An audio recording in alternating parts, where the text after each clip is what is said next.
أعوذ بالله من الشيطان الرجيم بسم الله الرحمن الرحيم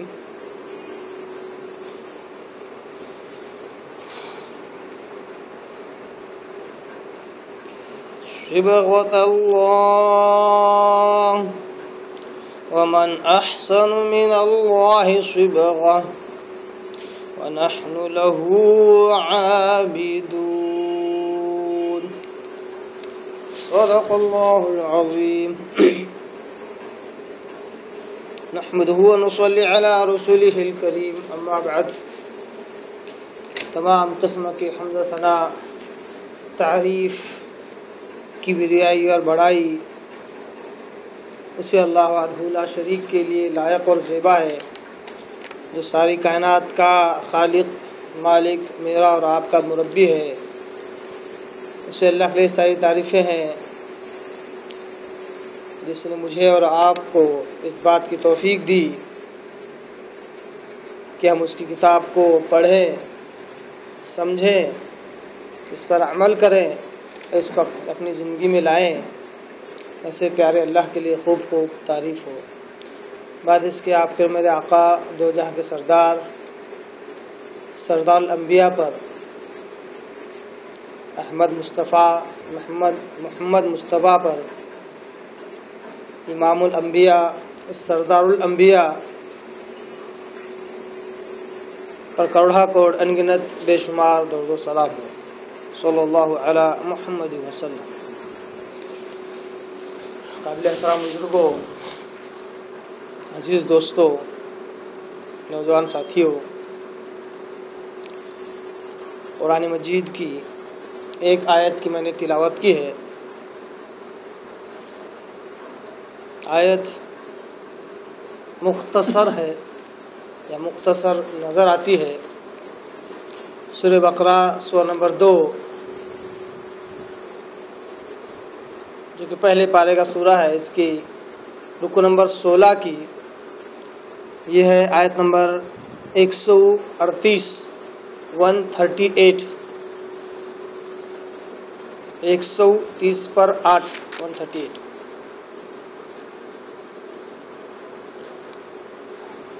اس سے پہلے کی جو آیتیں ہیں لگاتار دو چیزوں پر روشنی ڈالتی آ رہی ہیں۔ ایک ہے شرک، جو اس دنیا کا سب سے بڑا گناہ ہے، اور دوسرا ہے اسلام، ایک واحد اور وحدانیت والا دین ہے۔ اس کے ماننے والوں میں بھی وحدانیت اور ایکتائیت ہونی چاہیے۔ ان دو باتوں پر اس سے پہلے کی آیتیں روشنی ڈالتی ہیں، مگر آج کی آیت نمبر 138 واقعی کہا جائے تو بذات خود یہ ایک آیت اپنی جگہ پر مکمل ہے۔ یعنی صرف اس ایک آیت کو پورے قرآن سے باہر نکال کر اگر سمجھ لے تو یہ ایک آیت کافی ہے اپنے پورے معنی کو بتلانے کے لیے۔ اور کمال در کمال اس آیت میں یہ ہے کہ اگر اس آیت کو پچھلی آیتوں سے جوڑا جائے تب بھی یہ پچھلی آیتوں کے معنی کا تتمہ اور کمپلیشن ہوگی، اور اگر آگے کی آیتوں سے اس آیت کو جوڑ دیا جائے تو آگے کی آیتوں کے لیے تمہید بن جاتی ہے۔ گویا کہ بڑی خاص خاصیت ہے اس آیت کی، اور جہاں تک میرا علم ہے پورے قرآن مجید میں یہ بھی ایک انوکھی آیت ہے، ایسے الفاظ والی، ایسے مفہوم والی اور کہیں نہیں ہے۔ بالخصوص یہ لفظ تو یہیں پر استعمال ہوا ہے اور کہیں استعمال نہیں ہوا ہے، ایک خاص لفظ۔ تو کیا کہ اپنی ذات کے اعتبار سے یہ پورا معنی دینے والی ہے، اور اگر پچھلی آیتوں سے جوڑ لیا جائے تو پچھلی آیتوں کا یہ تتمہ ہے، اور اگر اگلی آیتوں سے جوڑ لیا جائے تو اگلی آیتوں کے لیے تمہید بن جاتی ہے۔ میں بارہا جب اس کی تیاری کر رہا تھا تو میں نے سوچا کہ کیا اتنی چھوٹی آیت پہ آج درس دوں، یا آگے کی آیتوں کو ملا لوں، حالانکہ اسی مضمون سے جڑی ہوئی ہیں۔ بارہا غور کرنے کے بعد مجھے یہی لگا کہ ایک ہی آیت کافی ہے گھنٹوں اس آیت کی تفسیر بیان کرنے کے لیے۔ آیت کیا ہے؟ صبغۃ اللہ ومن احسن من اللہ صبغۃ ونحن له عابدون۔ بس اتنی آیت، اس کے 3 ٹکڑے ہیں۔ پہلا ٹکڑا صبغۃ اللہ، اللہ کا رنگ ہوگا آیت کا ایک ٹکڑا۔ دوسرا ٹکڑا ومن احسن من اللہ صبغۃ، اور اللہ سے اچھا کون سا رنگ ہو سکتا ہے، دوسرا ٹکڑا۔ تیسرا ٹکڑا وَنَحْنُ لَهُ عَابِدُونَ، اور ہم اسی کے عبادت کرنے والے ہیں، اسی کی عبادت کرنے والے ہیں۔ دیکھیے معنی بڑا سیدھا سادہ نظر آتا ہے، مگر بہت گہرائی اور گہرائی ان آیتوں میں پائی جاتی ہے۔ بہت ہی جامع آیتیں ہیں، اور پورا قرآن مجید میں ایک ہی جگہ پر، جہاں تک میرا علم ہے، اللہ نے یہاں پر کہا ہے صبغۃ اللہ، اللہ کا رنگ۔ اس آیت کے پہلے ٹکڑے کو ہی پڑھنے کے بعد ایک عجیب سا تصور دماغ میں آتا ہے کہ اللہ کا رنگ وہ کیسا ہے، کیا ہے آخر؟ نعوذ باللہ، اس کے لیے نہ مثالیں دے سکتے ہیں، نہ ایسا کوئی تصور کر سکتے ہیں۔ وہ قرآن تو ایسے الفاظ استعمال کر رہا ہے کہ صبغۃ اللہ، صبغہ یعنی رنگ، کلر، کلر آف اللہ، اللہ کا کلر۔ اب اللہ کا کلر کیا ہے؟ اور پھر اسی سوچ پر اور زیادہ زور دینے کے لیے آگے اللہ نے دوسرے ٹکڑے میں کہہ دیا وَمَنْ أَحْسَنُ مِنَ اللَّهِ صِبْغَةً، اللہ سے اچھا رنگ کون سا ہو سکتا ہے؟ یہاں تو سوچ میں ایک نئی راہ پیدا ہو گئی۔ پہلے تو سوچ بالکل عام تھی کہ اللہ کا رنگ، یعنی ظاہر سی بات ہے رنگ اللہ کے اوپر نعوذ باللہ برائے نام سمجھانے کے لیے کوئی رنگ چڑھا ہوا ہے۔ اللہ کا رنگ تصور آ رہا ہے انسانی ذہن میں، اور آگے کے ٹکڑے میں اللہ تعالیٰ کہہ رہا ہے اللہ سے اچھا رنگ کون سا؟ گویا کہ رنگ اب اللہ کی ذات سے الگ ہو گیا۔ اللہ سے اچھا رنگ کوئی نہیں ہے، گویا کہ ہزاروں رنگ جتنے بھی اللہ نے پیدا کیے وہ اللہ کے جیسا نہیں ہے۔ ایک عجیب تصور، انوکھا تصور۔ سب سے پہلے تو کہہ دیا کہ اللہ کا رنگ، گویا کہ نعوذ باللہ اللہ کے اوپر کوئی رنگ چڑھا ہوا ہے، ایسا خیال پیدا ہوتا ہے آیت سے۔ دوسرا، یہ تصور دے کر رنگ کو ہی اپنی ذات سے جدا کر دیا، کہا اللہ سے اچھا کون سا رنگ ہو سکتا ہے؟ گویا کہ جتنے بھی رنگ پیدا ہو چکے ہیں جن کا علم ہمیں ہے وہ اللہ سے ہٹ کے ہے، ان سب سے بہترین رنگ وہ اللہ کے پاس ہے۔ گویا کہ اللہ نے اپنی ذات کو ہی رنگوں سے الگ کر دیا اور کہا کہ اللہ الگ ہے، رنگ الگ ہے، اور اللہ سے بہتر کوئی رنگ نہیں ہے۔ نحن لہو عابدون، اللہ اپنے رنگ میں رنگنے والوں کو کہتا ہے کہو نحن لہو عابدون، ہم اسی کے عبادت گزار ہیں۔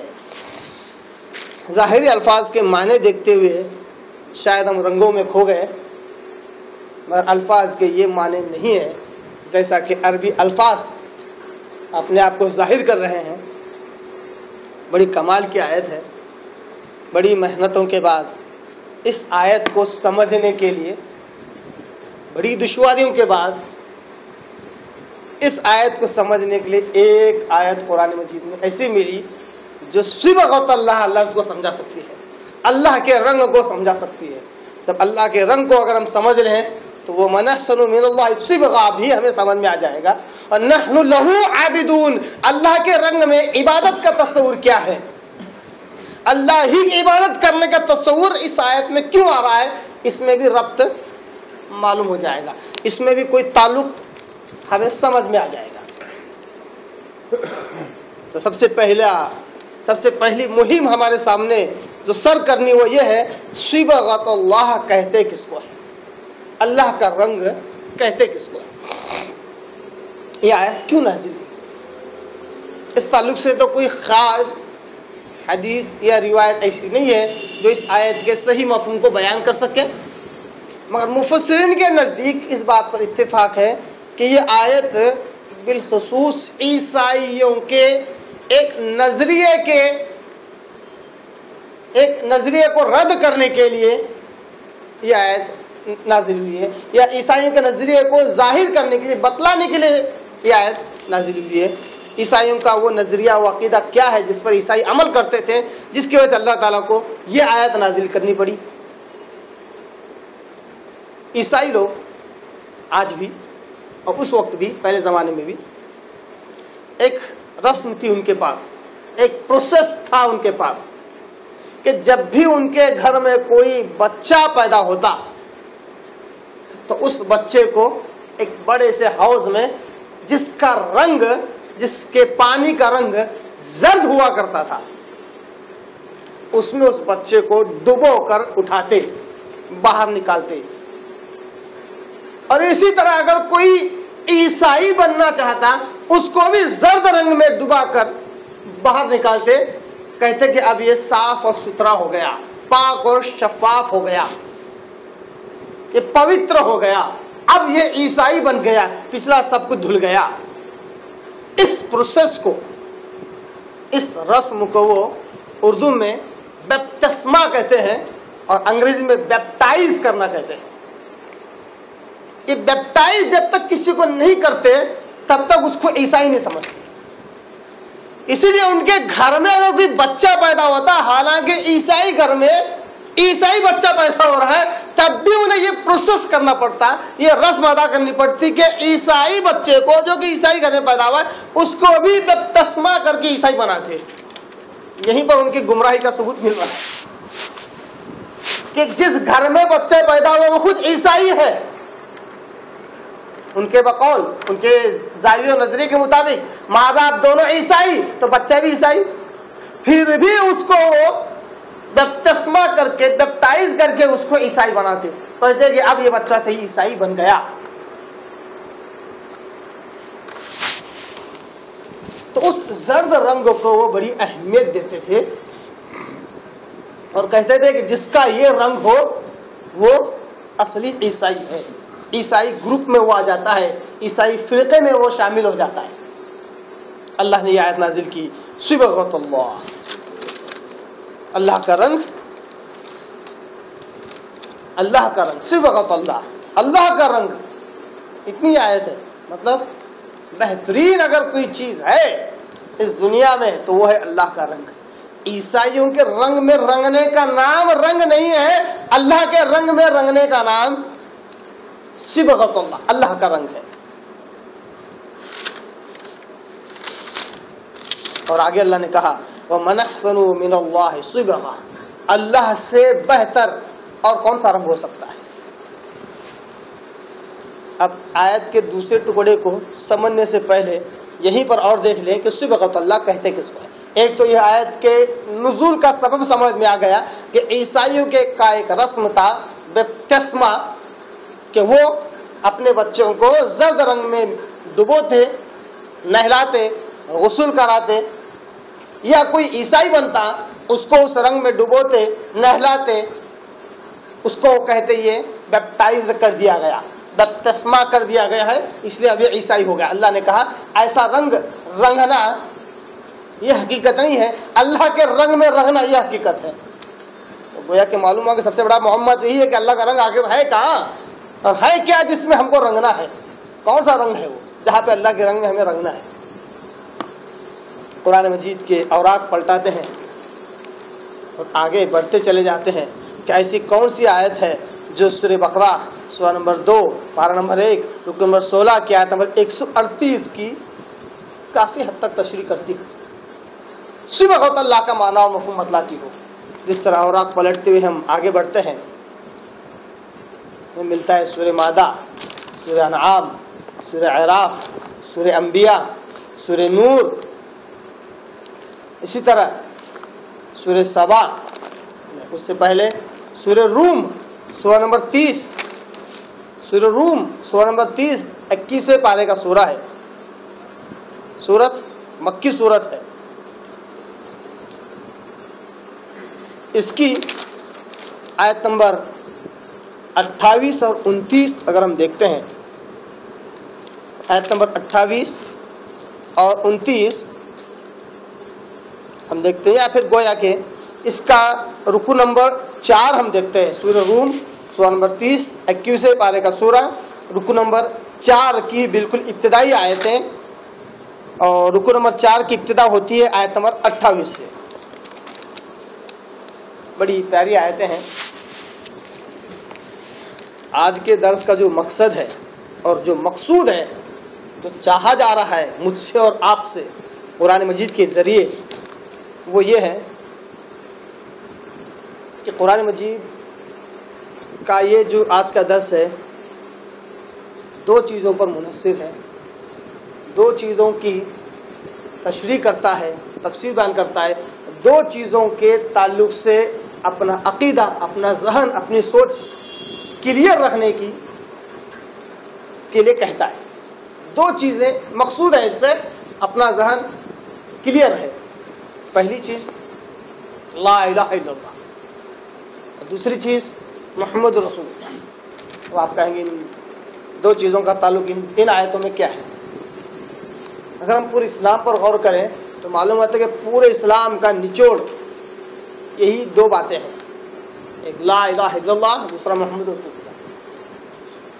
چاہے اس دنیا میں کتنے بھی فرقے کیوں نہ بن جائیں، اگر وہ گمراہ ہیں، کیونکہ اسی عنوان پر لگاتا ہمارے درس ہوتے آ رہے ہیں، اگر وہ گمراہ ہیں تو ان 2 چیزوں میں کہیں نہ کہیں اس کی گڑبڑ ہوتی ہے، ایک لا الہ الا اللہ میں یا بھی دوسرا محمد رسول اللہ ہے. دونوں میں یا بھی دونوں میں سے کسی ایک میں کہیں نہ کہیں گڑبڑ ہوتی ہے. اور جو گمراہ فرقہ ہوتا ہے، اب تک کا یہ ہمارا نالج ہے، ہماری معلومات ہے کہ جو فرقہ گمراہ ہوتا ہے اس کے اندر دونوں میں مسٹیک ہوتی ہے، تبھی جا کے گمراہ ہوتا ہے. ایک میں اور ایک میں نہیں، ایسا نہیں ہوتا ہے. کہیں نہ کہیں جا کر وہ کلمہ طیبہ کے پہلے ٹکڑے میں غلطی کرتا ہے اور کہیں نہ کہیں جا کر دوسرے ٹکڑے میں غلطی کرتا ہے. یہ 2 ہی چیزیں اسلام کی اصل بنیاد ہے. یہ 2 چیزیں کیا ہیں؟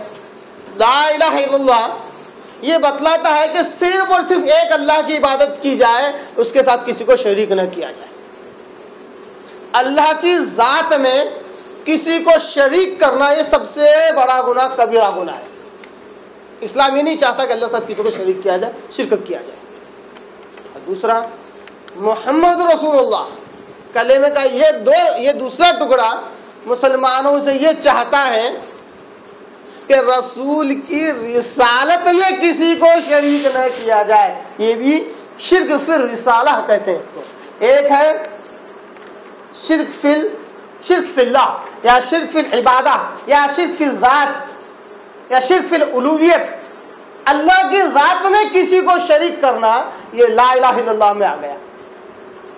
اور شرک فی الرسالہ، رسول کی رسالت میں کسی کو شریک کرنا یہ محمد رسول اللہ ہے. محمد رسول اللہ سے یہ ثابت کرنا ہے کہ ہم محمد صلی اللہ علیہ وسلم کے علاوہ کسی کی اطاعت نہیں کرتے.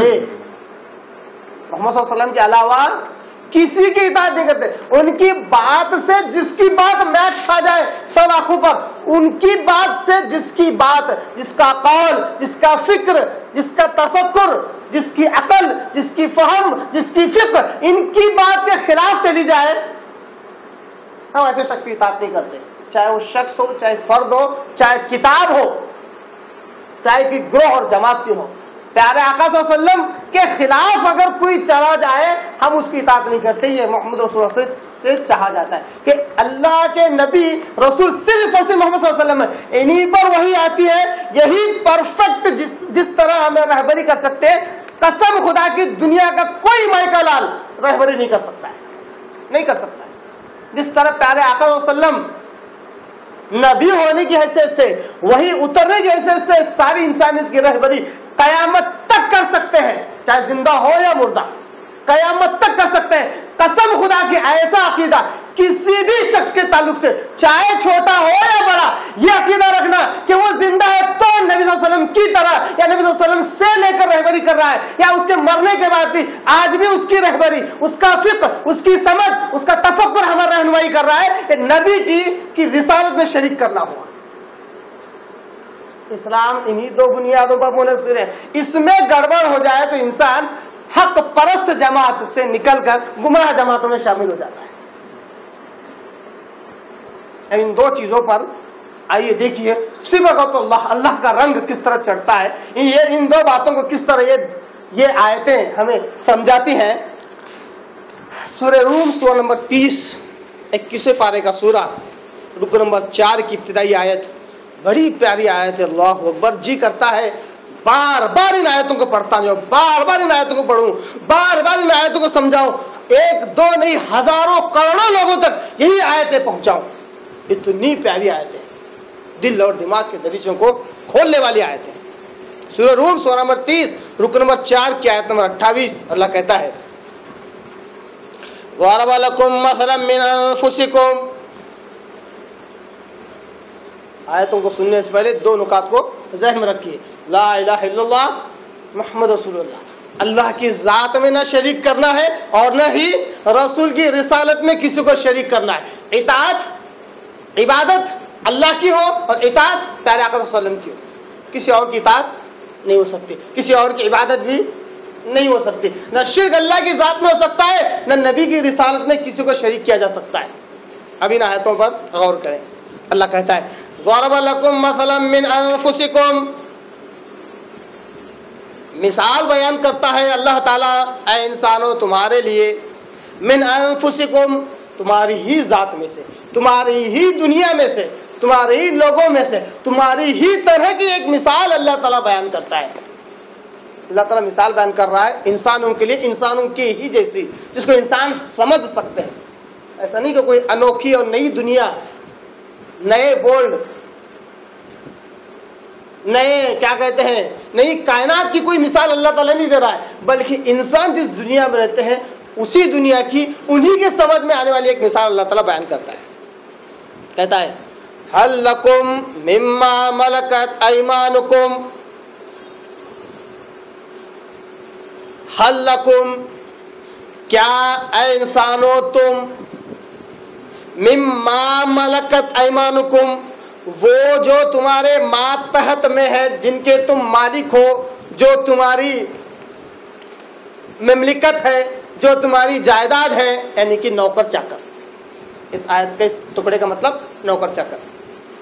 اے انسانوں کیا تم تمہارے نوکر چاکروں کے ساتھ من شرکاء فیما رزقناکم شریک کر دیتے ہو، اپنا پارٹنر بنا لیتے ہو جو کچھ ہم نے تمہیں دیا ہے. اللہ سوال کر رہا ہے اے انسانوں جو کچھ ہم نے تمہیں دیا ہے، مال و دولت، جائیداد، بیوی اور بچے، کیا تم اس میں اپنے نوکروں کو اپنا پارٹنر، اپنا سہباگی، اپنا شریک بنا سکتے ہو؟ کیا یہ گٹس اور یہ ہمت ہے تم میں؟ کیا یہ تم چاہو گے کہ تمہارے نوکر چاکر تمہاری جائیداد کے بھی حصے دار رہے، تمہارے بیویوں کے بھی حصے دار رہے، تمہارے بچوں کے بھی حصے دار رہے؟ کیا تم ایسا چاہتے ہو؟ کیا پیاری مثال ہے اللہ کی، کیا پیاری مثال ہے. دل اور دماغ کے اندر کے بھیجے کو پھوڑ کر باہر نکال دیتی ہے اگر اس میں گندگی بھری ہو تو. اتنی پیاری مثال. اللہ سوال کرتا ہے انسانوں تم رب کے ساتھ شرک کرتے ہو، دوسرے مخلوقات کو اللہ کے علاوہ پکارتے ہو، اس کے آگے روتے ہو، گڑ گڑاتے ہو، دور دور سے آوازیں دیتے ہو. ذرا میرے سوال کا جواب دو. کیا تم اپنے نوکروں میں سے، اپنی جائیداد میں، اپنے مال و دولت میں، اپنے بیوی بچوں میں، کیا انہیں شریک کرتے ہو، پارٹنر بناتے ہو؟ اللہ کہتا ہے فَأَنْتُمْ فِيهِ سَوَاءٌ. اس طرح پارٹنر بنا ہو کہ وہ اور تم برابر ہو جاؤ. ہو سکتا ہے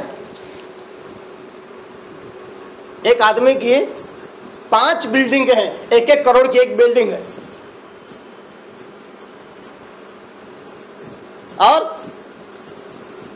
4 بیویاں ہیں، کچھ بچے بھی ہیں. اگر ہمت کر لیا جائے تو 4 بلڈنگ 4 نوکروں کو دے سکتا ہے، مگر بیوی میں کہیں اپنی ساجھیداری نوکروں کو نہیں بناتا ہے. حالانکہ اس کی ملکیت ہے، اس کی جائیداد ہے، وہ اس کی ہے. اپنے بچوں میں اپنے نوکروں کو شریک نہیں کرتا ہے. یہ تو بڑی دور کی بات ہے. اپنی 4 بلڈنگوں میں سے ایک بلڈنگ 4 نوکروں میں نہیں بانٹتا ہے. اس طرح خود کے پاس ایک بلڈنگ رہے اور 4 نوکروں کے پاس 4 بلڈنگ رہے. مالک بناتا ہے کوئی ایسا؟ کوئی بناتا ہے؟ کوئی کر سکتا ہے؟ اپنی جائیداد میں اپنی نوکروں کو اپنی جائیداد دے کر اپنے جیسا بنائے. کیا یہ ہو سکتا ہے؟ اللہ سوال کر رہا ہے. اللہ کہتا ہے تخافونکم کخیفتکم انفسکم. ارے تم تو ڈر جاؤ گے، اس طرح ڈر جاؤ گے جس طرح تم اپنوں کو دیتے ہو. اللہ اکبر، کیا مثال ہے، کیا الفاظ ہیں. نوکروں کو دینے سے تم ڈر جاؤ گے اس طرح جیسے تم اپنوں کو دیتے ہو. یعنی کہ اپنوں کو دینے پر بھی تمہیں ڈر لگتا ہے. تمہاری خود کی کمائی ہوئی اگر 4 بلڈنگیں ہو 1-1 کروڑ کی تو خود کے بھائی کو نہیں دے سکتے. تم کہو گے میں نے محنت سے کمایا، یہ لے لے گا تو پھر میرے آگے آنکھیں چڑھائے گا، مجھے ہی آنکھیں دکھائے گا، میری بات نہیں سنے گا، چھوٹا ہو کر بڑا ہو کر. کخیفتکم انفسکم، تم تو ڈرو گے. تخافونکم، تم تو ان سے ڈرو گے، نوکروں سے ڈرو گے اس طرح جیسے تم اپنوں سے ڈرتے ہو. کیوں؟ وہ نوکر نہیں رہنا بھائی. نوکر وہ ہے جس کے پاس کچھ نہیں ہوتا. اگر وہ ایک بلڈنگ کا مالک بن جائے، جس طرح مالک کے پاس 1 بلڈنگ ہے، نوکر کے پاس بھی 1 بلڈنگ ہے، اب وہ نوکر نہیں رہا. تخافونہم، تم ان سے ڈرو گے. اب کیا پیاری مثال ہے اللہ کی. اس لیے اللہ کہتا ہے کذالک نفصل الآیات لقوم یعقلون. اللہ تعالیٰ اسی طرح آیتوں کو کھول کر بیان کرتا ہے ان کے لیے جو عقل رکھتے ہیں. گویا کہ اللہ کی آیتیں عقل مندوں کو سمجھ میں آتی ہے. عقل مند کون ہے؟ اللہ پوچھتا ہے اے انسانوں، اولاد دینے والا میں، رزق دینے والا میں، بیماری اور شفا دینے والا میں، مصیبت ڈالنے والا میں، مصیبت ٹالنے والا میں، سارا کرتا دھرتا میں ہوں، ساری کرنے دھرنے والی ذات میں ہوں. پھر تم بیمار ہوتے ہو تو میرے بتائے ہوئے ذرائعوں کو چھوڑ کر مجھ سے دعا کرنے کے بجائے جاتے ہو قرآن مجید کا پنہ پھاڑ کر گلے میں لٹکا لیتے ہو، کہتے ہو بابا نے دیا ہے ضرور کام کرے گا. جاتے ہو دعا پڑھا کے لا لیتے ہو، جاتے ہو پانی پلا کے لا لیتے ہو، جاتے ہو تعویذ گنڈے کالے داغے پتہ نہیں کیا کیا پہنا کر لا لیتے ہو. جاتے ہو بابا کے پاس، کہتے ہو بابا بچہ میرا 8 دن سے بیمار ہے، اب آپ کی جب تک آپ کا رحم و کرم نہیں ہوگا میرا بچہ ٹھیک نہیں ہوگا. بابا کے آگے عورت روتی ہے، اڑکی گڑاتی ہے، کہتی ہے بابا آپ اچھا کرو. جبکہ بابا کا انتقال ہو کے کئی سال گزر گئے، بابا سے مدد مانگتی ہے، روتی ہے، گڑ گڑاتی ہے، کہتے ہیں بابا 10 سال سے میری گود سونی ہے، میں بانجھ ہوں، اگر آپ اولاد نہیں دیں گے تو آپ کا در چھوڑ کر نہیں جاؤں گی. بابا سے اولاد اور بچے مانگتے ہیں. اللہ کو غصہ کیوں نہیں آئے گا؟ اللہ ناراض کیوں نہیں ہوگا؟ اللہ پوچھتا ہے اولاد دینے کی یہ جو صفت ہے صرف اور صرف میری ہے، میں کس طرح اپنے بندوں میں سے یہ صفت دے دوں. لوگ کیا عقیدہ رکھتے ہیں، کیا تصور رکھتے ہیں؟ ارے یہ اولیاء اللہ، یہ مینیجر سے اللہ کے، اللہ اپنی صفات، اپنی کوالٹیز، اپنے دینے کی صلاحیتیں، اپنا سخی پن ان کو دے دیتا ہے. ہاں تو چلو تم بچے دینے کا کام کرو، تم پیسہ دینے کا کام کرو، تم بیماریاں دور کرنے کا کام کرو، تم مصیبتیں دور کرنے کا، سب بابا لوگوں کو، سب کیا کہتے ہیں اولیاء اللہ کو، سب قبر والوں کو ایک ایک کام نعوذ باللہ اللہ نے سونپ دیا. اس طرح کا لوگوں کا عقیدہ ہے. اب کہتے ہیں جس کے پاس جو کام بنتا ہے اس کے پاس چلے جاؤ. طوطے شاہ بابا کے پاس جا کر کیا کرے؟ بولے جو توتلا ہو وہ طوطے شاہ بابا کے آگے جا کر شکر ڈال کر زبان سے چاٹے تو اس کا توتلا پن دور ہوتا ہے. قسم خدا کی پوچھیے توتلا پن دور کیسے ہوا؟ قسم خدا کی اگر صحیح میں کسی کا توتلا پن دور ہو اس طرح شکر چاٹنے سے، قسم خدا کو یہ نہیں کہے گا کہ اللہ نے کر دیا، وہ کہے گا بابا کے پاس جانے کی وجہ سے میرا توتلا پن دور ہوا، بابا کی وجہ سے. اللہ پوچھتا ہے یہ چیز تو میرے اندر کی ہے، میں ہوں جو یہ توتلا پن، یہ بیماریاں دور کرنے والا ہوں. کسی اور کو میں یہ دوں وہ تو میرا غلام ہے، وہ تو میرا نوکر ہے، وہ تو میری عبادت کرنے والا ہے، تب جا کے ولی بنا. تم نے اس کو میرا درجہ کھڑا کر دیا، میرے درجے میں لا کر کھڑا کر دیا اور کہا کہ یہ بھی اللہ کی طرح بیماریاں دور کرتے ہیں، یہ بھی اللہ کی طرح دعاؤں کو سنتے ہیں، یہ بھی اللہ کی طرح رحم و کرم کرتے ہیں. تم نے تمہیں اللہ بنا دیا. اللہ کہتا ہے کیا تم اپنے نوکروں سے ایسا کرتے ہو؟ اگر تم اولیاء اللہ کو میرا غلام، میرا نوکر سمجھتے ہو تو میری صفات ان کے اندر تصور نہ کرو. میں ہمیشہ زندہ رہتا ہوں، وہ ہمیشہ زندہ نہیں رہ سکتے، وہ دنیا میں آئے اور مر کر چلے گئے. اگر تم ان کے طرف سے عقیدہ رکھتے ہو کہ وہ آج بھی زندہ ہے، قسم خدا کی تم نے انہیں خدا سمجھا، تم نے انہیں اللہ سمجھا، میرا درجہ دے دیا. اللہ کہتا ہے کس طرح میں یہ برداشت کروں کہ تم اپنی غلاموں کی یہ برداشت نہیں کر سکتے کہ اپنی مال و دولت اپنی جائیداد دے کر انہیں اپنا برابر کر لو، تو میں اپنی صفات، اپنی قدرت و طاقت اپنے غلاموں میں، اپنے بندوں میں بانٹ کر اپنے ایسا کر لوں انہیں۔ میں بھی اولاد دینے والا ہوں، کسی اور کو اگر اولاد دینے والا بنا دو، بھلے ہی وہ مجھ سے ہی لینے والا ہے، تو مجھے یہ بات کیسے پسند آئے گی کہ لوگ میرے پاس آنے کے بجائے ادھر چلے جائے، وہاں روئے، وہاں گڑ گڑائے۔ خوشی تو مجھے اس بات کی ہوئی کہ بندہ میرے پاس آ کر روئے اور گڑ گڑائے، وہ تو کسی اور کے پاس جا کر رو رہا ہے اور گڑ گڑا رہا ہے، وہ پھر ولی میرے سے درخواست کرے۔ نعوذ باللہ، یہ تصور تو بڑا گھناؤنا ہے۔ حقیقت میں تو اسلام اس کا تصور ہی نہیں ہے۔ اسلام میں تصور بس اتنا ہے کہ اللہ سے جو مانگی جائے وہ ملتی ہے، تو اللہ سے نہ مانگی جائے وہ نہیں ملتی ہے، سوائے کہ کوئی چیز تقدیر میں لکھی ہوئی ہو، اتنی ملتی ہے۔ اسی کا نام شرک ہے۔ اللہ کے علاوہ کسی اور سے مانگنا، منت مرادیں کرنا، نیاز کرنا، کسی کی خوشی کے لیے، کسی کی منت کو پورے کرنے کے لیے بکرے مرغے ذبح کرنا، نعرے لگانا، آوازیں دینا، ان کے آگے سجدہ کرنا، رکوع کرنا، اور اللہ کے گھر کے طواف کی طرح ان کے قبروں کا طواف کرنا، رکوع اور سجدے کرنا، رونا، گڑ گڑانا، جھالیوں کو پکڑ پکڑ کر ہلانا، کہنا کہ تمہاری رحمت ضرور جاگے گی اگر میں تمہاری جالی کو ہلاؤں یا ہلاؤں گی تو تمہاری رحمت۔ یہ سب کیا ہے؟ شرک ہے۔ اللہ کہتا ہے جب تم اپنے غلاموں میں سے کسی کو اپنی جائیداد دے کے اس کو اپنے ایسا نہیں کر سکتے، تو یہ تو میرے بندے ہیں جنہیں میں نے پیدا کیا، میں انہیں اپنی قدرت و طاقت دے کر اپنے ایسا کیسے کر سکتا ہوں؟ اللہ سوال کرتا ہے۔ كذلك نفصل الآيات لقوم يعقلون۔ اسی طرح اللہ تعالیٰ آیتوں کو کھول کھول کر سمجھاتا ہے ان لوگوں کے لیے جو عقل مند ہے۔ یقیناً اس آیت کو وہی لوگ سمجھ سکتے ہیں جو عقل مند ہے۔ جنہیں یہ آیت سمجھ میں نہیں آتی ہے کہتے ہیں ارے اس کا معنی یہ نہیں ہے، باباؤں سے مانگو، اولیاء اللہ سے مانگو، سب سے مانگو، آخر میں اللہ خوشی رہے گا، ناراض نہیں ہوگا۔ اس کا مطلب ان کے اندر عقل موجود نہیں ہے۔ اللہ کہتے ہیں یہ آیتیں ان لوگوں کے لیے جو عقل مند ہے، جس کو سمجھ میں آ جائے، اپنے آپ کے لیے خوشی محسوس کرے کہ وہ عقل مند ہے۔ آیت نمبر 28 یہاں پر ختم ہوتی ہے۔ یہ بتلاتی ہے کہ اللہ کی ذات میں شرک نہیں ہو سکتا، شریک کسی کو نہیں کیا جا سکتا۔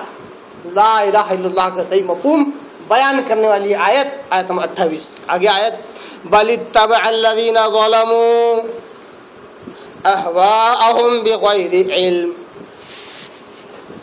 اب یہاں سے محمد رسول اللہ کا معنی مفہوم اللہ تعالیٰ سمجھا رہا ہے آیت نمبر 29 میں۔ اللہ کہتا ہے بل اتبع الذین ظلموا اہواءہم بغیر علم۔ اب لوگ اس طرح کیوں کر رہے ہیں؟ اللہ کو چھوڑ کر دوسروں کے آگے سجدہ ریز کیوں ہو رہے ہیں؟ اللہ کے علاوہ چھوڑ کر دوسروں کے آگے رو رہے ہیں، گڑ گڑا رہے ہیں، کیوں کر رہے ہیں؟ کیوں؟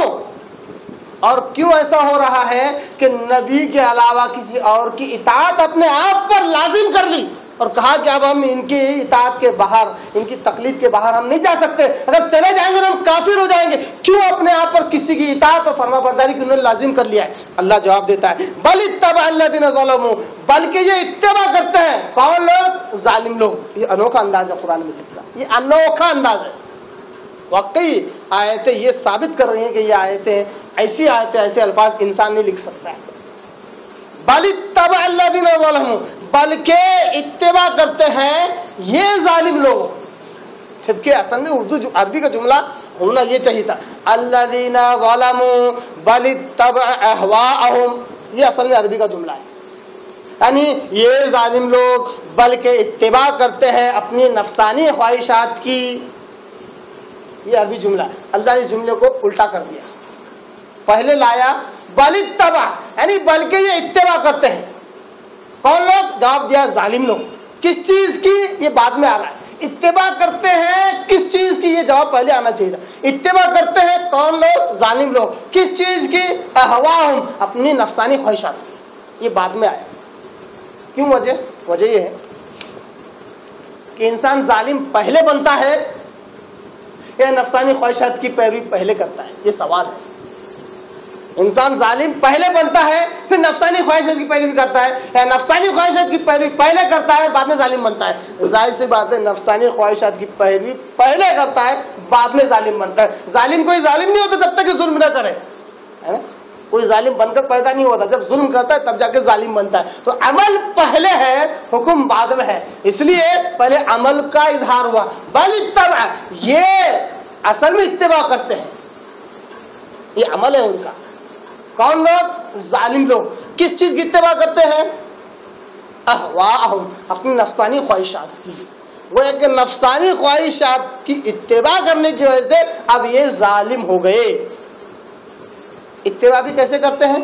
بغیر علم، بغیر علم کے. علم ہی نہیں ہے یہاں پر. علم دلیل کو کہا جا رہا ہے، ثبوت کو کہا جا رہا ہے، برہان کو کہا جا رہا ہے، اللہ کی طرف سے نازل کردہ دلائل کو کہا جا رہا ہے. یہ ظالم اگر شرک میں ملوث ہے، چاہے وہ شرک فی اللہ ہو، چاہے شرک فی رسالت ہو، اللہ کے ساتھ شرک ہو، چاہے رسول کی ذات میں، رسول کی رسالت میں چاہیے کوئی کسی کو شریک کرنا ہو، اس صرف ان کی نفسانی خواہشات ہیں. مطلب کسی نے یہ شوشہ چھوڑ دیا کہ ان سے بھی مانگ لو تمہاری مرادیں پوری ہوں گی، اس کے پیچھے چل گئے. ان سے بھی مانگنے پر مرادیں پوری ہوں گی. اس کی دلیل کیا ہے؟ اس کا ثبوت کیا ہے؟ اس کے لیے کوئی برہان، کوئی ثبوت چاہیے، وہ نہیں ہے. اسی طرح نہیں، اللہ کے رسول کی رسالت تو نعوذ باللہ، اللہ کے رسول کی رسالت تو بس 200-300 سال تک چل گئی، اب ان کے بعد ان کی رسالت کام نہیں آتی. ان کی رسالت کیونکہ صرف 300-400 سال تک تھی، اب ان کی رسالت اس طرح ہو گئی، اتنا اسلام گڑبڑ ہو گیا، اتنا بدتر ہو گیا کہ اب کون سا قرآن کون سا حدیث اب کچھ سمجھ میں نہیں آ رہا. اسلام پوری طرح مٹ گیا. اب تب جا کے کچھ لوگ پیدا ہوئے، انہوں نے ری جنریٹ کیا اسلام کو. اب رسول کی رسالت بعد میں، رسول کی اطاعت بعد میں، پہلے ان کی اطاعت ہوگی. رسول کی رسالت صرف 300 سال، اور انسانوں نے جو ری جنریٹ کیا، تجدید کی دین کی، اب ان کی تجدید، ان کی تقلید، ان کی اتباع قیامت تک چلنے والی ہے. بتائیے کیسی بھونڈی سوچ ہے، کتنی بے دلیل سوچ ہے. رسول جن کو اللہ چنے، ان کی حکومت انسانی دلوں پر، انسانی لوگوں پر صرف 200-300 سال چلے. اس کے بعد جو انسان پیدا ہو نبی سے بھی آگے نکل جائے اور ان کی تقلید، ان کی اطاعت قیامت تک چلے. یہ کون سی عقل ہے؟ یہ رسول کی رسالت میں شریک کرنا ہوا. اگر رسول 14.5 سال پہلے رسول تھے تو آج بھی رسول ہے، تو آج بھی انہی کی اطاعت ہونی چاہیے. ان کی اطاعت کے لیے آج بھی احادیث موجود ہے. قسم خدا کی آج حدیث کی کتابیں جل نہیں گئی، برباد نہیں ہو گئی، ختم نہیں ہوئی. آج کسی کی اطاعت کرنی ہو تو یہ دیکھا جائے گا کہ اس کی اطاعت کے لیے کوئی حدیث موجود ہے. اگر حدیث موجود ہے تو اس کی اطاعت کی جائے گی. اگر حدیث موجود نہیں ہے، پیارے آقا صلی اللہ علیہ وسلم کوئی حکم موجود نہیں ہے، تو ایسے شخص کی اطاعت نہیں کی جائے گی. یہ پرزیوم نہیں کیا جائے گا، یہ ازیوم نہیں کیا جائے گا، یہ سوچا نہیں جائے گا کہ شاید ان کے پاس بھی کوئی حدیث ہوگی. یہ گمراہی کا بہت بڑا راستہ ہے. اکثر آج مسلمان اسی وجہ سے گمراہ ہیں کہ ہم جن کی اطاعت کرتے ہیں، ہم جن کی تقلید کرتے ہیں، ان کے بعد بھی شاید حدیث ہوگی، بس شاید کے پیچھے چلے ہیں، اس کی کوئی دلیل نہیں ہے. جبکہ شاید کے مقابلے میں بے شمار ان گنت صحیح احادیث ہمارے سامنے موجود ہیں. چاہے وہ صحیح عقیدہ رکھنے کا ہو، چاہے صحیح روزہ رکھنے کا ہو، چاہے وہ صحیح نماز پڑھنے کا طریقہ ہو، چاہے حج اور عمرہ کرنے کا طریقہ ہو، صحیح احادیث بھری پڑے. آج بھی قسم خدا کی ایک بھی مائی کلا ایسا نہیں سے یہ کہے کہ حدیثیں غلط ہیں یا ضعیف ہے یا موضوع ہے یا انہیں اٹھا کر پھینک دے. ایک بھی ابھی ایسا موجود نہیں. ایسی صحیح احادیث جن پر انگلی نہیں اٹھائی جا سکتی موجود ہے. انہیں چھوڑ کر یہ کہہ کر زندگی گزارنا، یہ کہہ کر کسی کی اطاعت کرنا کہ ان کے پاس بھی شاید کوئی حدیث ہوگی، یہ اطاعت نہیں، یہ گمراہی ہے. اس کو کیا کہتے ہیں؟ نفسانی خواہشات کی پیروی کرنا کہتے ہیں. یعنی خود کی نفس سے کہتا ہے کہ نہیں صاحب یہ شاید صحیح ہوں گے، کئی سالوں سے لوگ انہیں مانتے آ رہے ہیں، ہم بھی انہیں مانیں گے. یہ نبی کی رسالت میں کسی کو شریک کرنا ہے. نبی کی رسالت کو مانتے ہو تو صرف اور صرف نبی کی حدیث کو دیکھا جائے کہ آپ صلی اللہ علیہ وسلم کیا کہتے ہیں. یہ نازل کردہ چیزوں میں سے ہمارا ایمان بھی نازل کردہ چیزوں پر ہے، ہاں ہمارا عقیدہ اور عمل بھی نازل کردہ چیزوں پر ہے. نازل کردہ دو چیز ہیں، ایک ہے اللہ کی کتاب قرآن مجید اور پیارے آقا صلی اللہ علیہ وسلم کی احادیث مبارکہ. اللہ کہتا ہے یہ ظالم تب ہوئے جب انہوں نے نفسانی خواہشات کی پیچھے انہوں نے لگ گئے، نفسانی خواہشات کی پیروی کی، چاہے خود کے ہو چاہے ان کے بڑوں کے ہو، وہ بھی بغیر علم کے. ایک صاحب آئے مجھ سے بحث کرنے لگے کہ دیکھو فجر کی نماز میں 2 رکعت سنت تو ایسے اور ایسی ہوتی ہے ویسی. میں نے کہا بھائی دیکھو فجر کی 2 رکعت کی جو 2 سنتیں ہیں وہ جب فرض نماز کھڑی ہو جائے تو آپ وہ نہیں پڑھ سکتے. احادیث میں کلم کلہ ثابت ہے, اللہ کے رسول نے سخت منع کیا ہے. صحیح مسلم کے الفاظ ہیں, ایسے الفاظ ہیں, میں نے حدیث تک ہو کے بتا دی. کہا دیکھو ہم جن کی اطاعت کرتے ہیں ان کے بعد بھی شاید کوئی حدیث ہوگی کہ کسی کھمبے کے پیچھے, کسی ستون کے پیچھے, سب سے دور مسجد کے باہر کہیں نہ کہیں پڑھ کر آ سکتے ہیں. مطلب بھائی یہ تمہارا assumption ہے, یہ تمہارا تصور ہے, تمہارا خیال ہے. اگر واقعی کوئی حدیث ہے تو زندگی بھر میں انتظار کروں گا اس حدیث کا جس میں یہ ہو کہ جماعت کھڑی ہو فجر کی فرض نماز اور آپ 2 سنتیں پڑھ رہے ہو. ایک تو حدیث لا کر بتائیے, قسم خدا کی زندگی بھر آپ کی میں غلامی کروں گا. کئی سال گزر گئے, وہ حدیث نہ اب تک آئی ہے, پھر بھی وہ جی رہے ہیں اس امید پر کہ ڈوبتے کو تنکے کا سہارا, شاید ہمارے امام صاحب پاس کوئی حدیث ہوگی. بس زندگی گزر رہی ہے.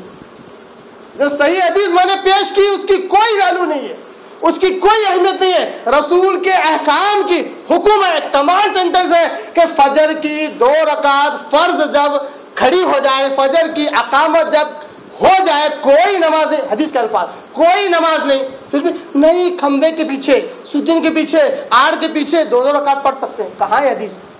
ہم نے یہ نہیں کہا کہ ہم غلط ہیں اور آپ صحیح ہیں. ہم نے کہا دلیل دو, ہم دلیل کے محتاج ہیں, ہم دلیل کے تابع فرمان ہیں. کسی شخص, کسی فرد, کسی انسان کے نہیں, کسی فکر اور کسی سوچ کے نہیں. ہم دلیل کے محتاج, ہم دلیل کے غلام ہیں. چاہے قرآن کی آیت ہو, چاہے پیارا کے حدیث ہو, ہم اس کے محتاج ہیں. وہ آ جائے ہمارا سر اس کے آگے جھک جائے گا, صحیح تسلیم ہم کر لیں گے. یہ نہ ہو اور پوری دنیا کا دباؤ ہم پر ڈالو کہ یہ بات مانو, بڑے سے بڑا کہہ رہا ہے, بڑے سے بڑا مفتی کہہ رہا ہے, قسم خدا کی یہ سر نہیں جھکے گا. یہ سر صرف اللہ اس کے رسول کے احکامات کے آگے جھکے گا. یہ ہے اللہ اس کے رسول کی تابعداری. اس کو چھوڑ کے کسی اور کی پیروی کرنا, یہ نفسانی خواہشات کی پیروی کرنا ہے. اس لیے اللہ کہتا ہے آیت نمبر 29 کے اندر, فَمَن يَهْدِي من اضل اللہ, اس کو کون ہدایت پر لا سکتے؟ اس کو اللہ گمراہ کر دے, اس کو اللہ گمراہ کر دے.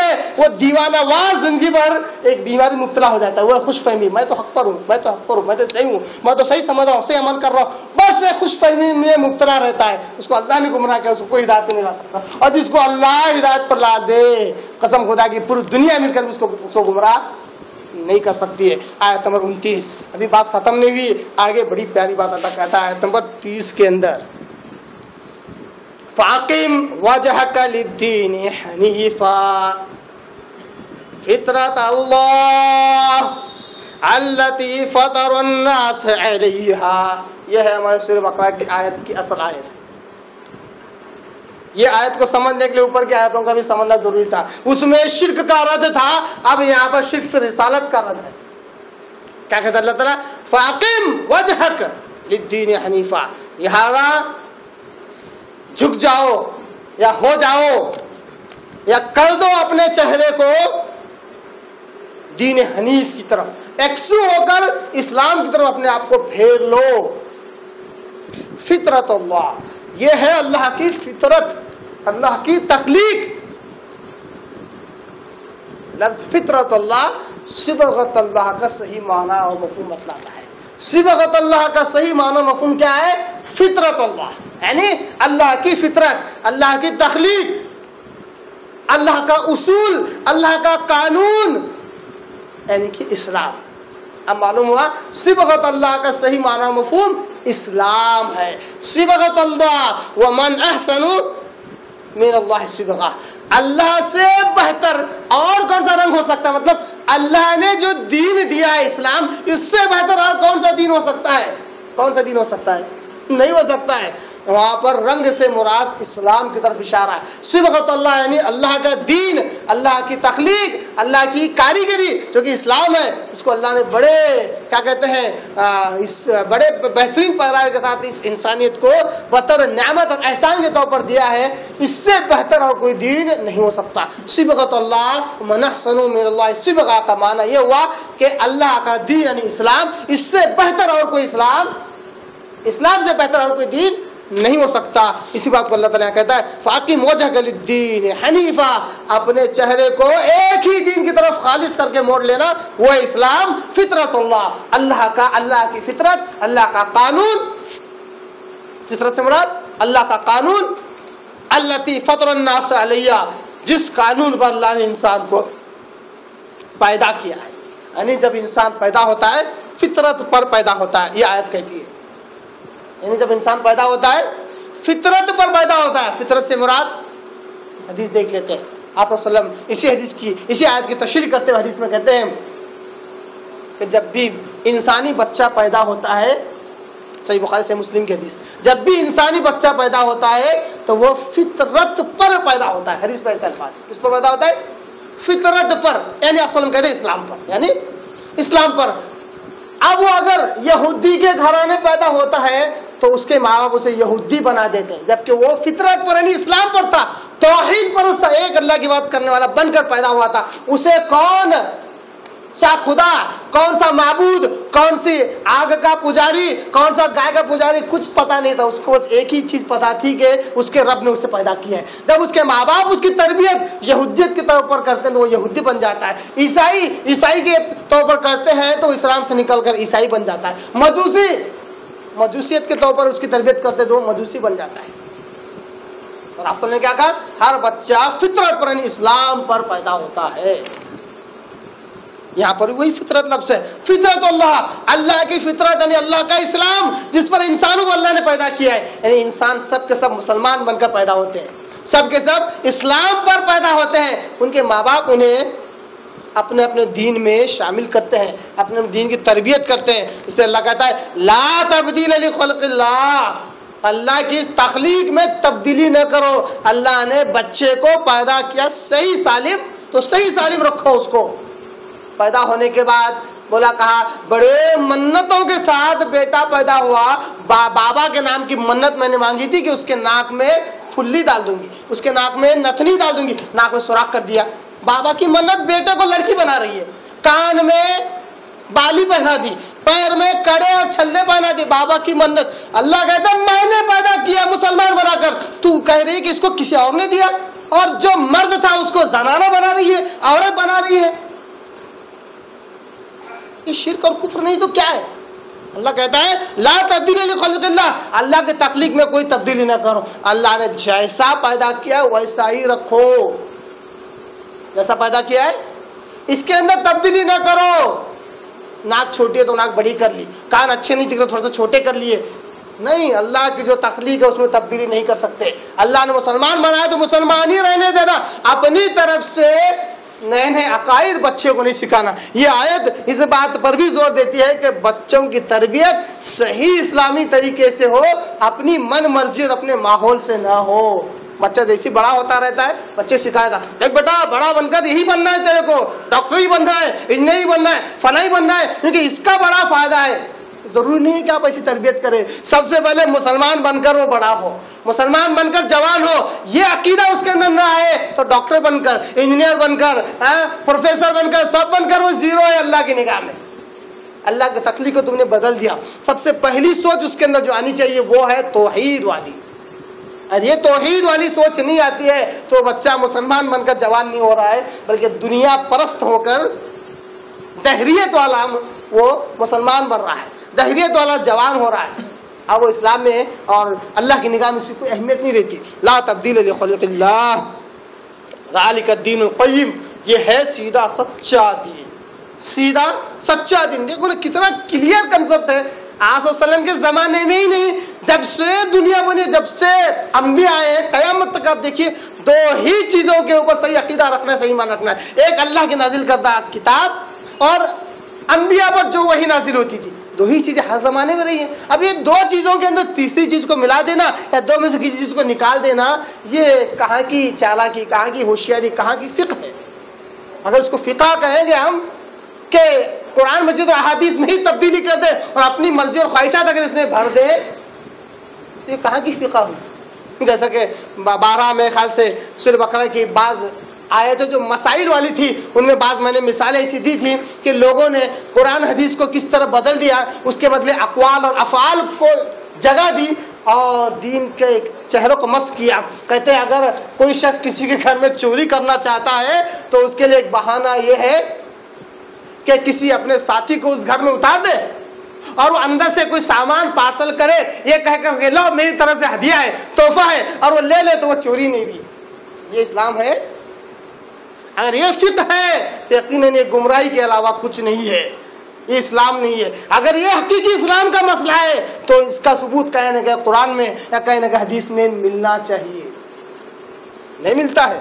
اللہ کہتا ہے اسلام یہ ہے, اللہ اس کے رسول کی باتیں نازل کرتا چیزیں, ذالک الدین القیم. آگے اللہ کہتا ہے ولکن اکثر الناس لا یعلمون. بڑی پیاری بات اللہ نے کی. لاکھ چلاؤ, لاکھ ان آیتوں کو سمجھاؤ اور ان کی تفسیر بیان کرو, ولکن اکثر الناس لا یعلمون, پھر بھی اکثر لوگ نہیں سمجھ سکتے ان باتوں کو, نہیں سمجھ سکتے. ان کے سر کے اوپر جاتی ہے, ارے کون کہاں سے آ گئے, بات چلا آ رہا ہے, تم اس کو تبدیل کر دو گے قرآن کے ایک کے حوالے دے کے. بھلے قرآن صحیح ہو, ہم کو نہیں ماننا کیونکہ بات دادوں سے چلا رہا ہے. ہم اس فطرت کو, اس طریقے کو ہم نہیں چھوڑ سکتے جس کے اندر ہم ڈھل چکے ہیں, جس کے اندر ہم رنگ چکے ہیں. اللہ کے رنگ میں ہمیں رنگنا ہی نہیں ہے, ہم کو تو اس رنگ میں رنگنا ہے جس کو ہمارے باپ داداؤں نے, ہمارے بڑوں نے ہمیں رنگا ہے. نہیں, ولکن اکثر الناس لا یعلمون, اکثر لوگ پھر بھی اس کو نہیں سمجھ سکتے. آیت نمبر 30 یہاں پر ختم ہوتی ہے. آگے آیت نمبر 31 میں اللہ کہتا ہے, جو کہ آخری آیت ہے اس آج کے درس کی, اللہ کہتا ہے منیبین الیہ. کیا گزارش کر اللہ تعالیٰ, بہت کیا کہتا ہے, حکم دیتا ہے منیبین الیہ, پوری طرح توجہ کرتے ہوئے اس کی طرف ہو جاؤ. منیبین نہیں, پوری طرح متوجہ ہو کر اللہ کی طرف ہو جاؤ. واتقوا, اور اس سے ڈرو. واقیموا الصلاۃ, نماز قائم کرو. یہ تین چیزیں اگر کرتے رہو گے وَلَا تَكُونُوا مِنَ الْمُشْرِكِينَ, تو مشرکوں میں سے نہ ہونا. تو خالص اللہ کی طرف رخ پھیرو گے, اللہ سے ڈرو گے, واحد اللہ سے, اور نماز قائم کرو گے, تو تم مشرک نہیں بنو گے. یہ تین چیزوں کا فقدان جس میں ہوتا ہے اس میں شرک آ جاتا ہے. خالص اللہ کی طرف جس کا رخ نہیں ہوتا وہ کہتا ہے چلو 5 جمعرات چل لیں گے تو کام ہو جائے گا, ان کا خیال ادھر بھی رہے گا. چلو ہمیں کیا ہے, ملنے سے مطلب ہے, چاہے اللہ سے ملے چاہے غیر اللہ سے ملے, کہیں سے بھی ملے ہمارا کام ہو جائے. یہ مشرک کا طور طریقہ ہوتا ہے. وہ کبھی بھی ایک جگہ گل ڈال کر مچھلی نہیں پکڑتا ہے اللہ کی طرف ڈال کر. وہ کہتا ہے 5 گل ڈالوں گا میں. مچھلی پکڑنے والی جو ہوتے ہیں اینکر, کہیں 5 جگہ ڈالوں, کہیں سے مچھلی پھنسے, میرا کام ہو جائے گا. یہ مشرک کا انجام. توحید پرست کیا ہوتا ہے, دے تو اللہ دے, نہیں تو نہیں چاہیے, بھوکا ننگا محتاج فقیر بن کر مر جاؤں گا, ملے تو اللہ سے ملے. یہ ہے توحید پرست, واحد اللہ کی عبادت کرنے والا. ملے تو اللہ سے ملے, ورنہ زندگی برباد تو برباد, مجھے قبول ہے. مشرک کیا ہوتا ہے, کہیں سے بھی ملے, چاہے اللہ سے ملے چاہے کس سے ملے, دنیا بن جائے میری, بس دنیا سنور جائے, آخرت کا جو ہوں گا وہ اللہ سے بعد میں نعوذ باللہ نپٹ لوں گا. مجھ سے نہیں ہوا تو میں جنہیں مانتا ہوں وہ نپٹ لیں گے نعوذ باللہ اللہ سے. یہ مشرک کا انجام. اللہ کہتا ہے وَلَا تَكُونُوا مِنَ الْمُشْرِكِينَ, مشرکوں میں سے نہ ہو. اب جن کے اندر شرک پایا جاتا ہے ان کے اندر یہ چیزیں پائی جاتی ہے. کیا آیت نمبر 32 میں اللہ کہتا ہے من الذین فرقوا دینہم وکانوا شیعا کل حزب بما لدیہم فرحون. ایک ہی آیت کافی ہے 2 گھنٹے درس دینے کے لیے. آیت نمبر 32 کیا کہتا ہے اللہ تعالیٰ, ومن الذین فرقوا, اور وہ لوگ جنہوں نے اپنی قوم کو فرقوں میں بانٹ دیا. یہ قرآن کی آیت ہے. ان آیتوں پہ کیوں غور نہیں کرتے؟ یہ آیتوں کی نصیحتیں کیوں خود کو اور دوسروں کو نہیں کرتے؟ ان آیتوں میں درس کیوں نہیں ہوتا مسجدوں میں؟ مجھے آج تک یہ بات سمجھ میں نہیں آئی. کیوں ان آیتوں میں درس نہیں ہوتا؟ کیوں ہچکچاہٹ ہوتی ہے؟ کیا ہے اس میں ہچکچاہٹ میں؟ من الذین فرقوا, وہ لوگ جنہوں نے اپنی قوم کو فرقوں میں بانٹ دیا, وکانوا شیعا, اور خود بھی گروہ گروہ ہو گئے. یعنی دوسروں کو تو بانٹا ہی بانٹا اور خود کو بھی شمار کرے, ہم فلاں گروہ کے, ہم فلاں فرقے کے, ہم فلاں مسلک کے, ہم فلاں جماعت کے, ہم فلاں فلاں کے ہیں, ہم اسلام کے, مسلمان کے, محمد کے. وہ بعد میں, پہلا ان کے ہیں. خود نے قوم کو بانٹا, جس طرح میں نے کہا غیر مسلموں نے, ہندوؤں نے 4 گروہ میں تو بانٹا ہی بانٹا, ان 4 کا نہیں پھر ہزاروں فرقے. اسی طرح مسلمانوں کو بھی 4 گروہ میں پہلے بانٹا گیا, اس کے اندر ضمنی بہت سارے فرقے, بانٹا بھی اور بٹ کر بھی رہ گئے. خود نے بھی اپنے آپ کو کسی نہ کسی انسان کی طرف, کہاں پر, انسان کی طرف منسوب کر دیا. قسم خدا کی, پرفیکٹ اگر کوئی انسان ہو تو صرف ایک ہی واحد انسان ہے, وہ ہے آپ کے میرے آقا محمد مصطفیٰ صلی اللہ علیہ وسلم. اطاعت ہوگی قیامت تک تو ان کی ہوگی, ان کی باتیں, ان کی اقوال ضائع اور برباد نہیں ہوئی ہے, آج بھی موجود ہے, قیامت تک موجود رہے گی. جو شخص اللہ کے رسول صلی اللہ علیہ وسلم کی اطاعت کرنا چاہتا ہے وہ نڈر رہے کہ ہر زمانے میں, ہر مسئلے پر, چاہے چھوٹا ہو یا بڑا ہو, پیارے آقا صلی اللہ علیہ وسلم کی حدیث ضرور ملے گی. جنہیں اس بات کا ڈر ہوتا ہے کہ نہیں ملے گی وہ کسی اور کی طرف التفات کرتا ہے, کسی اور کی طرف جاتا ہے, کہتا ہے قرآن حدیث میں تو نہیں مل رہا ہے, چلو اب ان کی سن لیتے ہیں, اب ان کی اطاعت کر لیتے. کچھ لوگ تو اتنے نا امید اور افسردہ ہیں کہ قرآن حدیث میں سب کچھ نہیں ملتا اس لیے اس کو چھوڑ ہی ڈالو. اس لیے قرآن حدیث موٹی موٹی ہم نے اردو کی, اس میں عربی جملے ہوتے ہیں, کتابیں پڑھی, پوری کتاب پڑھنے تک بھی نہ قرآن کی آیت ملتے نہ حدیث ملتے, مگر زبردست مسائل والی, عقیدے والی, نصیحتوں والی, وعظ اور پند والی کتاب ہوتی ہے. اتنی موٹی کتاب 200 صفحات والی, نہ یہ قرآن کی آیت نہ حدیث ہے. کیوں؟ قرآن حدیث میں سارے مسئلے نہیں ہیں, اس لیے چھوڑی ڈالو اس کو, اس کے بغیر ہی اسلام کو تیار کرو. نیا اسلام تیار کیا گیا, آج بھی چل رہا ہے. حیرت در حیرت بارہا اسی بات کو دہرا رہا ہوں, نبی کے وسلم کی رسالت 400 سال یا 300 سال, اس کے بعد جنہوں نے دین کی تصدیق کی قیامت تک چل رہی ہے. حیرت انگیز بات نہیں ہے کہ نبی جنہیں اللہ نے چنا ان کی حکومت سے 200-300 سال, ان کے بعد برائے نام ہے, بادشاہ کی کرسی پر تو اللہ کے رسول کے بٹھا گئے. جس طرح ہندوستان میں ایسا ہوتا ہے, پرائم منسٹر جو سب کچھ ہوتا ہے, صدر جو کہ اصل میں پورے ہندوستان کو, پورے دیش کو کنٹرول کرنے والا صدر ہوتا ہے. صدر ہندوستان میں کٹ پتلی ہوتا ہے, جو کچھ کرنے والا پرائم منسٹر. جبکہ پرائم منسٹر بھی کوئی آرڈر پاس کرنا ہو تو بغیر صدر کی دستخط کے نہیں کر سکتا, مگر وہ کٹ پتلی ہوتا ہے. اس طرح نبی بھی آج کٹ پتلی بنا کر کھڑا کر دیے گئے. نبی کی حدیث کہہ دیے تو لوگ نیچے منڈی کر کے سن لیتے. نبی کی حدیث نا, حدیث میں آتا ہے, فرمایا ہے, بولتے ہی سیدھے منڈی نیچے. پھر وہ قول کسی کا بھی ہو, انسان کا ہو, جانور کا ہو, چاہے کسی کا بھی ہو, بس دل کو بھا جائے, اچھا لگے, آہا اتنی اچھی بات تو اسلام میں ہو سکتی. قسم خدا کی ایک اور اصول یاد رکھیے, ہر اچھی بات اسلام ہونا ضروری نہیں ہے, اور ہر اسلام کے بعد اچھی ہونا ضروری ہے. ہم نے الٹا اصول اپنا ہے, ہر اچھی بات کو اسلام سمجھ لیا. اخبار پڑھتے, کیا اچھی خبر ہے. اقوال زرین کو بھی اسلام سمجھتے لوگ. اقوال زرین جو ہوتے ہیں انہیں بھی اسلام کہتے ہیں, ارے ہمارے اسلام میں ایسا ہے. ارے وہ اقوال زرین ہے, وہ کوئی حکمت والا جملہ ہے, اسلام ہونا ضروری نہیں ہے.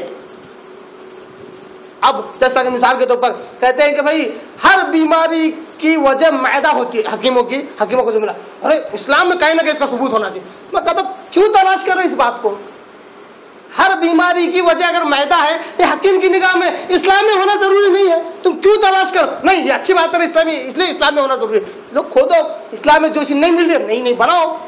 اس طرح لوگ ہر اچھی بات کو اسلام میں کوشش کرتے ڈھونڈنے کی, نہیں ملتے تو اپنی طرف سے ایجاد کر دیتے. یہ اسلام کو بدلنا بھی تو ہے, بدعتیں ایجاد کرنا بھی تو ہے. اللہ کہتا ہے من الذین فرقوا, بے شک وہ لوگ جنہوں نے اپنی قوم کو فرقوں میں بانٹ دیا, وہ کانو شیعہ, اور خود بھی گروہ بن گئے, اپنے آپ کو کسی نہ کسی طرف منسوب کر دیا. آگے اللہ کہتا ہے آخری ٹکڑے میں, کل حزب بما لدیہم فریحون, ہر فرقہ ہر گروہ اس بات پر خوش ہے جو ان کے پاس ہے. دیکھو کیا پیاری آیت ہے. بتاؤ جتنے فرقے آج مسلمانوں کے, کوئی بھی اب چھوٹا بڑا نام لو, مجھے اس سے کوئی پریشانی نہیں ہے.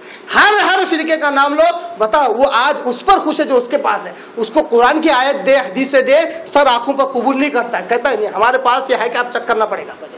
پہلے ہمارے پاس ہمارے بڑوں سے چلا آ رہا کہ نہیں آ رہا, پہلے اس کو چیک کرنا پڑے گا. اگر یہ چلا آ رہا ہے تو صحیح ہے, ورنہ یہ قرآن کی آیت ہو چاہے حدیث ہو, ہمیں قبول نہیں کرنا ہے. وہ اسی پر خوش ہے جو اس کے پاس ہے, چاہے وہ غلط ہی کیوں نہ ہو, چاہے وہ گمراہی کیوں نہ ہو. کل حزب بما لدیہم فریحون, قرآن کہتا ہے چیلنج کے ساتھ, ہر فرقہ اس پر خوش ہے جو اس کے پاس ہے. اس طرح معلوم ہوا کہ ہر فرقہ گمراہی ہے, صرف ایک فرقہ ہے جو نجات پانے والا ہے, جو ہر بار اپنی اصلاح کے لیے تیار ہوتا ہے. وہ قرآن اور حدیث کو ماننے والا, ما انا علیہ واصحابی کا مصداق, یعنی وہ فرقہ جو آپ صلی اللہ علیہ وسلم کو ماننے والا اور آپ صلی اللہ علیہ وسلم کے صحابہ جس چیز کو مانتے تھے اس کو ماننے والا وہ فرقہ ہوگا. وہ ہر وقت قیامت تک اپنی غلطیوں کی اصلاح کے لیے تیار ہوگا. بتاؤ قرآن اور حدیث ہر لمحہ ہر مرحلے پر ہم تیار ہیں اصلاح کرنے کے لیے. ہم یہ نہیں دیکھیں گے ہمارے بڑوں نے کیا فرمایا, ہم یہ نہیں دیکھیں گے ہمارے مولانا کیا کہتے ہیں, ہم یہ نہیں دیکھیں گے ہمارے مفتی صاحب کیا کہتے ہیں, ہم یہ دیکھیں گے قرآن اور حدیث کیا کہتا ہے. یہ وہ فرقہ ہے جو ہر وقت اپنی اصلاح کرتا ہے, اپنے آپ کو قرآن اور حدیث کے آگے عاجز انکساری کے ساتھ جھکا دیتا ہے. ورنہ جو گمراہ فرقے ہوتے ہیں ہر اس چیز پر خوش ہوتے ہیں جو ان کے پاس ہوتا ہے. یہ تھی آیتیں جو شرک فی اللہ کے رد میں اور شرک فی رسالت کے رد میں یہ آیتیں ہیں. اگر شرک اللہ کی ذات میں نہیں کرنا ہے تو اسی طرح رسول کی رسالت میں بھی کسی کو شریک نہیں کرنا ہے. یہ تھی سورہ روم کی آیتیں. اللہ سے دعا کرتا ہوں اللہ تعالیٰ قرآن کو سمجھ دے, اس پر عمل کرنے کی توفیق عطا فرمائے. وآخر دعوانا ان الحمد للہ رب العالمین.